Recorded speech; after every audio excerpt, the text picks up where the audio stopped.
We want to begin by thanking especially our listeners. You can watch this on YouTube, but you can hear it on various platforms.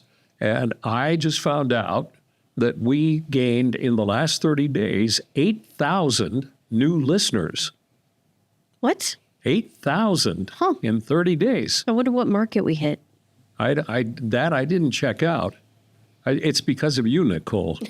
Yeah. And so, Daisy, and we have regularly around 30,000 listeners every week. So that's wild. Yeah, it is. That's awesome. It is. Well, did I make you nervous, Daisy? No. Yeah, I think she made herself nervous. Yeah, it was definitely me. I've said a couple prayers on my way here. So, welcome everyone to another edition of Odyssey House Journals. I'm your host, Randall Carlisle. My co-host is Nicole Slack.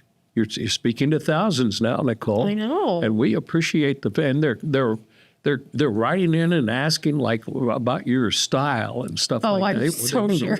Where you buy your clothes and what you do with your hair, that kind of stuff. So yeah, maybe we'll get into that someday, and maybe we won't. They'll be very disappointed. I'm not that cool. And our guest today, our very special guest, is Daisy, and that's spelled D-A-C-I. Correct. Which is, you told me once, somebody asked you, where did your parents come up with a name like that? And what's your answer? Yeah, so my mom wanted to name me Tracy, and my dad said, hell no, everybody's kid is going to be named Tracy. So we're going to come up with something a lot cooler like that than a name like that. And so they started researching names and came up with Daisy, and it comes from a tribe of people back in the medieval era called the Dacians, and it means southerner and to have possibilities. Wow. Okay. Well, that's certainly, I don't know if the southerner defines you, but possibilities really does define you. Have you ever run into anybody else named Daisy? Yes, I have. Up in Boise, I met another lady. Her name was Low Daisy. Wow. Yeah, and I've heard that there is another Daisy here in Salt Lake somewhere. So, if you're a Daisy out there, please contact us. Then we can put you in touch with the other Daisy here in Salt Lake. You are in long-term recovery right now. Yes. And you are doing, from everything I've observed, I've gotten to know you. You're doing really well. How's it feel to be thinking straight and being clean? It feels incredible. This is the first time that I put myself in recovery without the courts or anything pushing me, to get into recovery. And it just has a different feel to it this time. It's my fourth treatment center, and I'd say like my ninth attempt at recovery. And yeah, I just am giving it my all this time, and and it's been a journey. And does it feel different this time? Yes, it does. It does feel different. I just have to say that for me, it took another rock bottom, and I've had a couple of them. More than a couple, I'd say I'd have about 4 rock bottoms, but this time I completely lost everything. And when I lost my apartment and everything, I didn't go back for nothing. And I just wanted to start from the beginning. I wanted to rebuild my life and just start anew. I just wanted to start fresh from the ground up. Which you've done. And for those of you watching, if you have addicted loved ones, or if you happen to be addicted or whatever, it's a complicated lifelong disease, and very few people ever get it right the first time. I don't know. I don't know of anyone who really did it. I guess you only went through it once, right?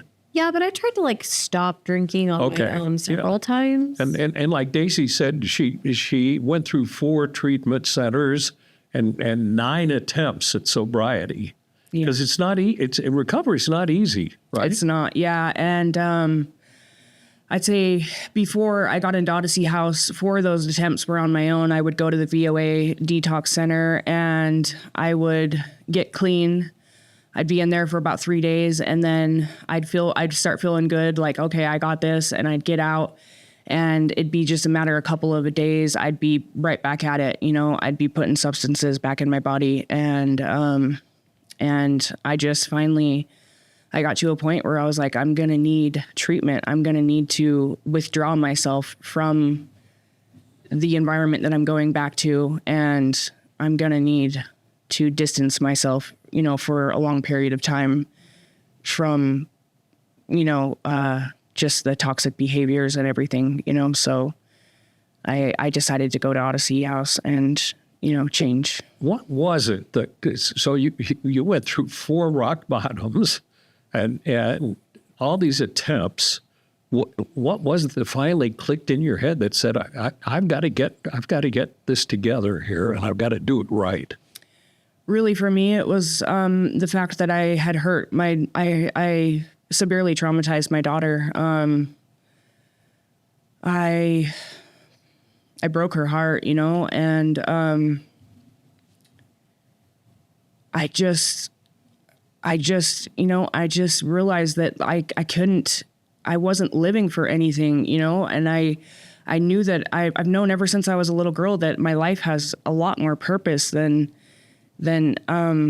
what I'm doing with it, like it can't be just using drugs and what am I doing? Like it's got to be something more than this. My life has purpose.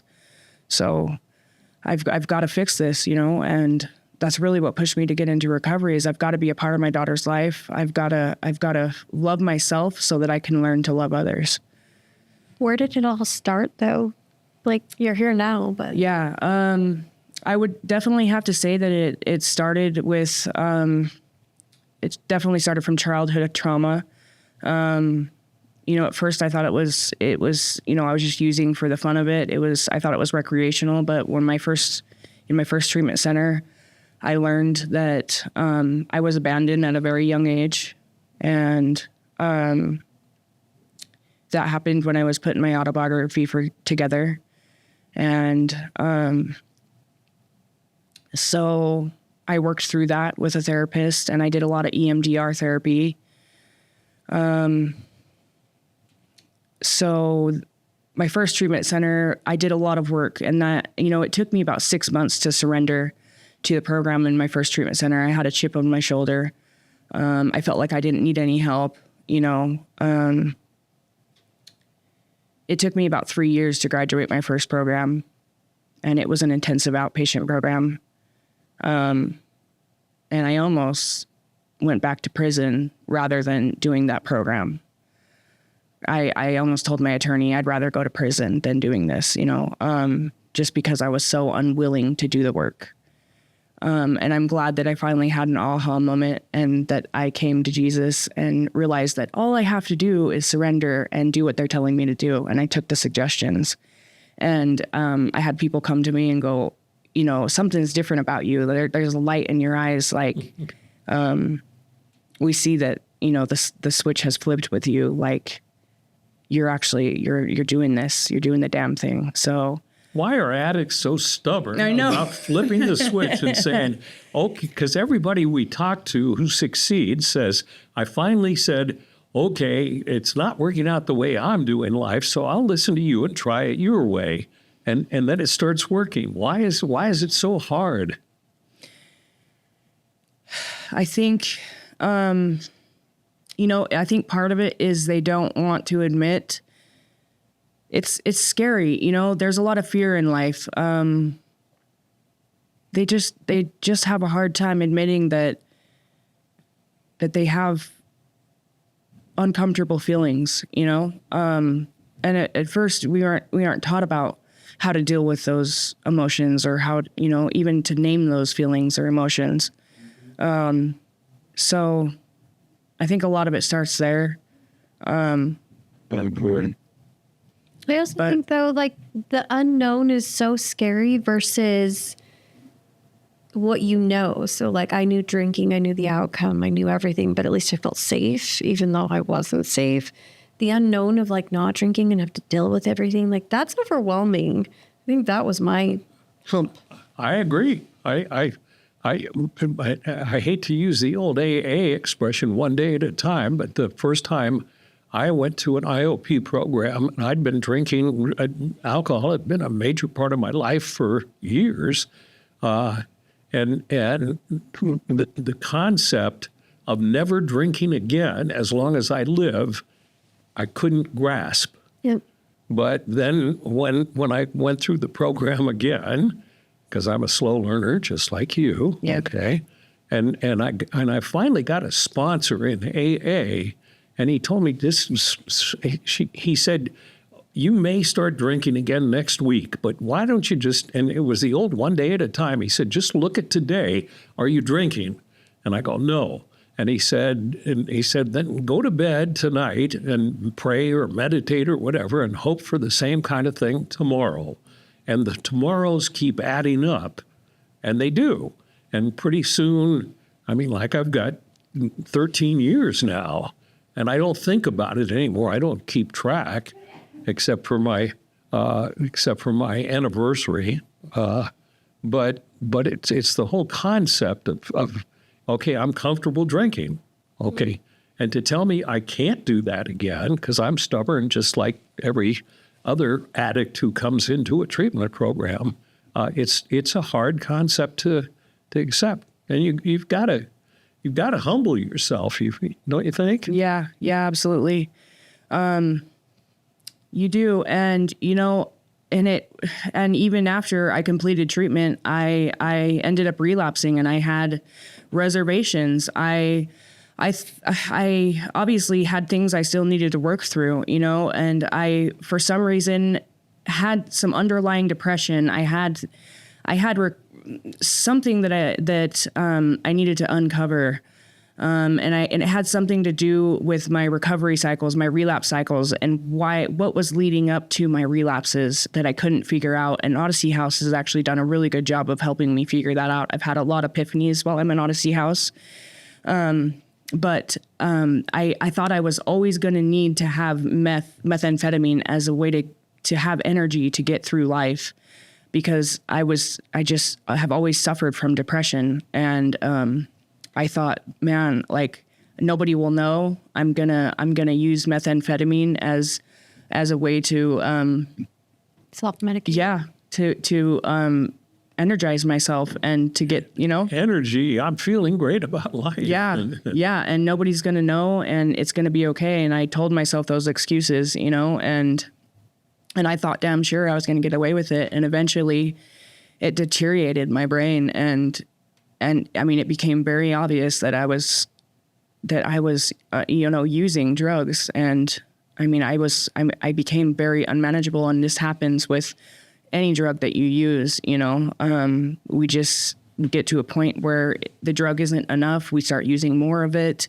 and you get very erratic behaviors. I mean, my anger was just out of control. I mean, when I just couldn't control my emotions, How long did you use for?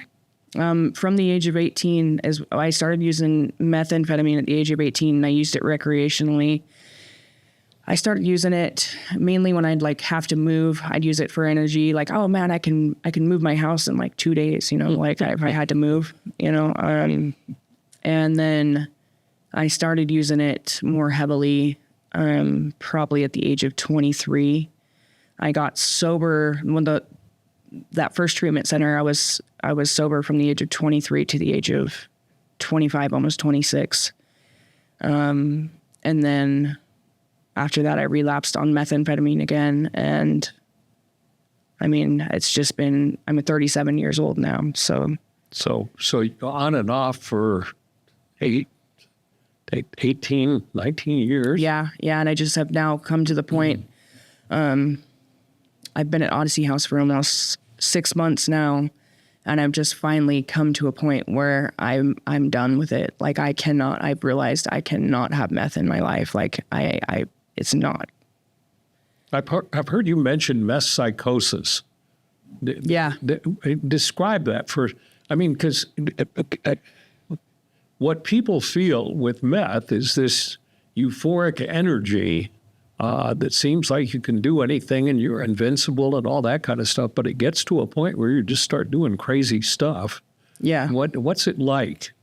Yeah. So for me, it was a really severe state of paranoia. I was out on the street and I didn't have nothing. All of my belongings I had left behind at a church because I had gotten kicked out of the BOA. I had my dog with me. You got kicked out of the BOA? Yeah, yeah. That's hard to do. Yeah. And I just didn't even care about my belongings. I remember even taking off a gold chain. I remember taking off my shirt at one point. I was...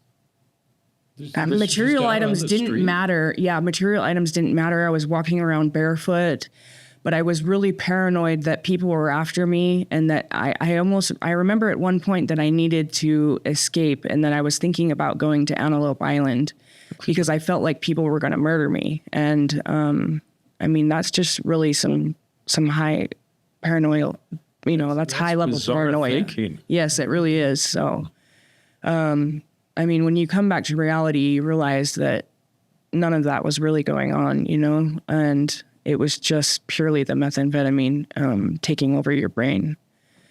So tell us that was the first time I experienced psychosis, and that really scared me into sobriety, that too, on top of just really ruining all my relationships and just being at a point where I'm just done with it. So tell us about your daughter and your relationship with her. Yeah, my daughter's 5 years old. And, I pushed myself. When I relapsed, I dropped her off at my aunt and uncle's house. I knew that I wasn't going to pick her back up. It was about a week and a half after being relapsed. And I love my daughter, Kaya. I wouldn't want to drag her through my addiction. I would protect her at all costs, always. And I actually just got to see her for the first time a month ago. It was 11 months since I had seen her. Wow. So how'd that go? It was very healing. Yeah, she just grabbed onto me, and it was the most forgiving hug I'd ever experienced in my life. Kids are very unconditional with their love. And she just wants to be with her mom, and I'm just working on me. I'm working on fixing me so that I can be a parent to her, so that I can be in her life and be healthy for her, I have to love myself first so that I have love in here to give to her. Are you accomplishing that? Yes, I feel like I am. So you love yourself now? Yes. Wow. We talk about that on these podcasts occasionally. And what's your answer? It's sort of, or when? I mean, yeah. Yeah. I feel like I have some days where, like I might lack in my self-care. Like I didn't do my affirmations for the day, or I might have forgotten to do my gratitude in the morning, and it's just a reminder that I have to make sure I do those things, I have to stay on top of my self-care so that I get to care for others. What are you doing after Odyssey? I want to work for Odyssey. Yes, I want to voyage out, and my goal is to work for Odyssey, and I want to get back to school so that I can become a lawyer. I want to work in criminal justice. So I really feel like I'm a humanitarian. I want to help others. I want to help erase the stigma of addiction. So you're doing a good job with the way you're representing yourself too. So I presume you would take the route of defending people as opposed to prosecuting them. Yeah, that's really the route I want to go. Yeah. Huh.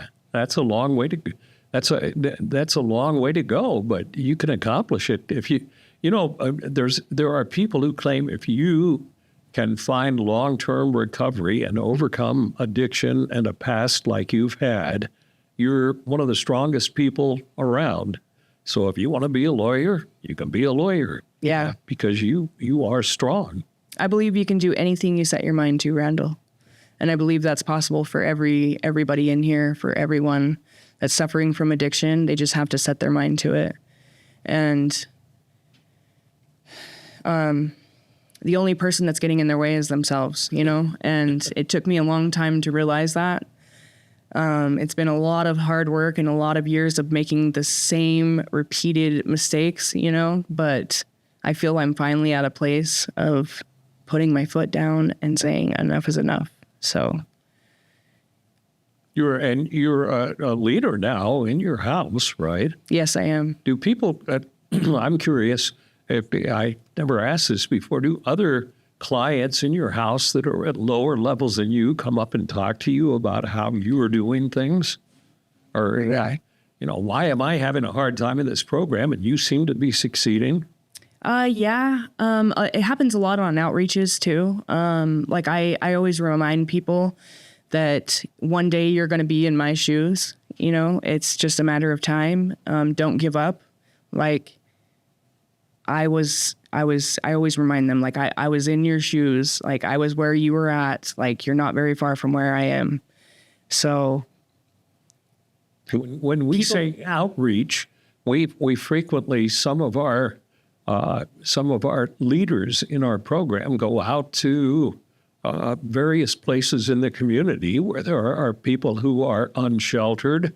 There are people who are stuck in substance use, just like you were, out on the street. And it's a lot, it's different, isn't it, than like if some businessman walked down to one of the parks where homeless people stay and tried to talk to them, or you do it. It's different. Describe that difference. Yeah, I think that it takes one to know one. I say that a lot. And there's just this, it's almost spiritual in a way. Like for somebody that's been in our shoes to go up to somebody that's struggling with addiction and has struggled with addiction themselves to talk to them and say, hey, look, you can be just as successful and you can affect lives for the better too. Like it just resonates, and I don't know. I just feel like there's this ripple effect and a lot of time it catches and, we see them coming into treatment and I think that is such a wonderful feeling, How does that make you feel? Because if you think about it, and we've talked about this before, Nicole, is it's pretty significant for one person to influence positively the life of another person. And in essence, you may be saving one life. Even if it's just one person out of a crowd of 50 people, that's pretty significant. Yeah. Yeah. Well, I think that that's great. Like one person out of a crowd of people is just incredible to me. Like it's just, if you do the math on that, I'm sure that over the years, that really adds up. So yeah. Saving lives, one person at a time. Yeah. One person at a time. Isn't that cool? What do you hope to, what's your legal situation with your daughter? So I have my parental rights and my aunt and uncle have permanent custody of my daughter. So I'm just working, like I said, I'm just working on myself. And then it's really, their true test is when I get out of treatment and I'm really going to have to prove myself. So I'm just being patient. And I'm communicating with her through mail a lot. I'm sending her a lot of cards. And I do get to see her the first week of May. So I'm looking forward to that. And I just have to be patient with myself and just keep staying strong and working on my recovery one day at a time. I can't remember what the cognitive factors are of a 5-year-old kid. Is she aware at all of the problems you're dealing with? She is very aware that I struggle with addiction. And she was very, Does she understand it? Yes. And she was very concerned that I was going to lose my life. And yeah, she did experience a lot of regression when she found out, like what was going on when I dropped her off at my aunt and uncle's. It was very detrimental to her. She has bounced back completely. She is at the top of her reading class, and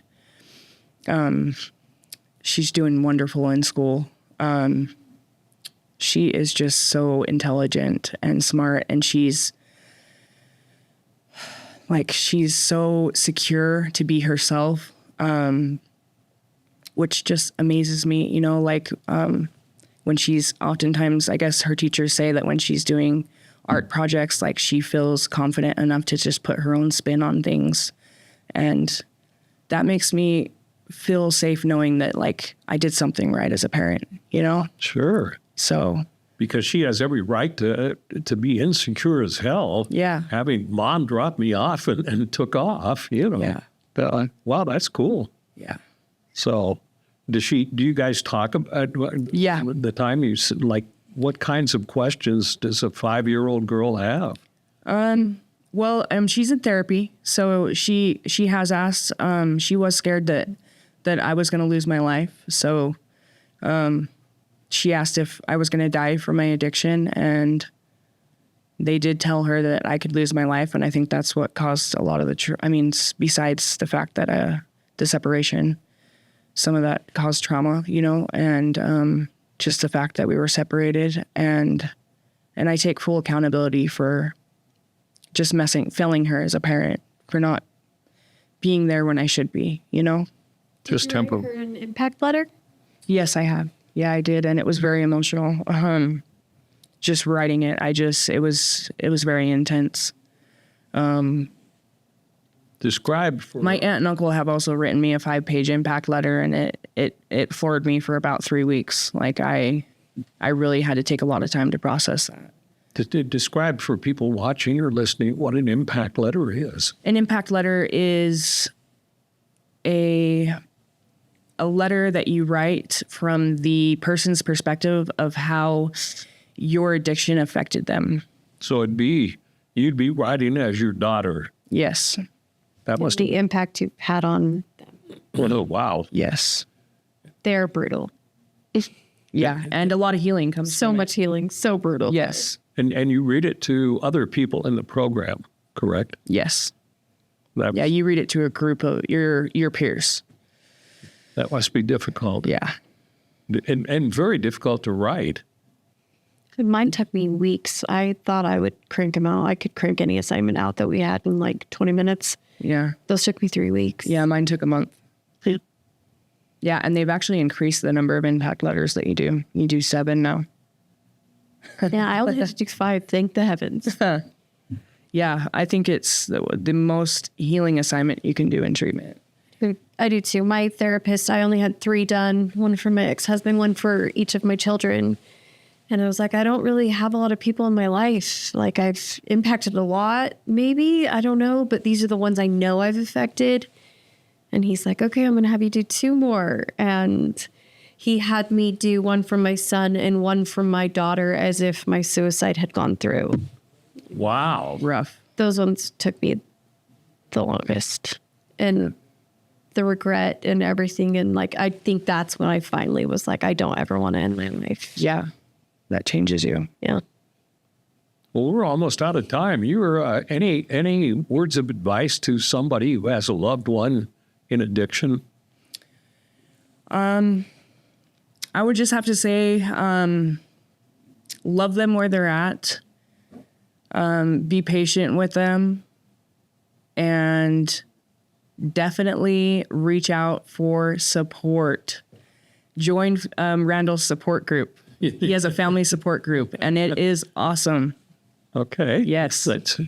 That's good advice. Yeah. I have faith in you, Daisy, that someday we'll see Esquire by your name, which means you're a lawyer. So Thank you. great. Yeah. Thank you for coming on this podcast. Thank you for all you do in the program as well. And thank you for helping with my family support group as well. Yeah. So Anytime. it's good to see you again. Good to see you, Nicole. Yeah. And all of our 8,000 new listeners and all of you watching out there. So thank you for participating in another edition of Odyssey House Journals.